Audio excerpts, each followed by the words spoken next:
উন্নয়নের লিয়ে দৌড়াদৌড়ি না করে সমাজ বিনির্মাণে কাজ করেন। একসাথে সমস্ত উন্নয়ন কর্মকাণ্ড কিন্তু আল্লাহর রহমতে শুরু হয়েছে। বাংলাদেশ যদি আমরা স্থিতিশীল থাকে, আমাদের দেশের মধ্যে না সারা বিশ্বের মধ্যে এমন একজন রাষ্ট্রপ্রধান আমরা পেয়েছি যার বর্ণনা কথা বলে শেষ করা যাবে না। সে তার চিন্তা এবং ভাবনা নিজের জন্য কিছু নয়, সব কিছু দেশের মাটি মানুষের জন্য চিন্তা ভাবনা। শহীদ জিয়া যেভাবে চিন্তা ভাবনা করতেন সেরকম চিন্তা ভাবনা।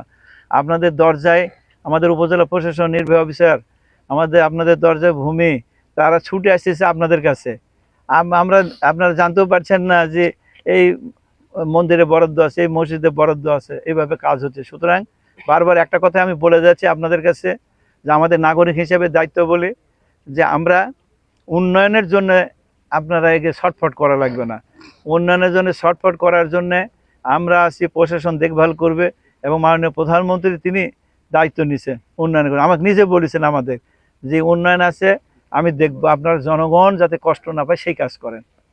এই কাজটা করতে হবে, তাহলে আমাদের নেতা কর্মীদেরও এই কাজটা করতে হবে। আর আপনাদের কাছে অনুরোধ হয়ে গেলাম, উন্নয়নের লিয়ে দৌড়াদৌড়ি না করে সমাজ বিনির্মাণে কাজ করেন।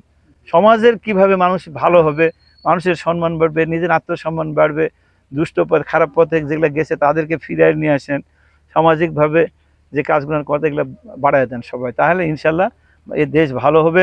মাননীয় প্রধানমন্ত্রী যেরকম দেশ বাংলাদেশ চাচ্ছেন, যিনি যেভাবে আগায় যাচ্ছেন, আমরা যদি সেইভাবে তাকে সহযোগিতা করি, ইনশাল্লাহ বাংলাদেশ হবে শান্তির দেশ, বাংলাদেশ হবে ভালো। ধন্যবাদ সবাই। আসসালামু আলাইকুম।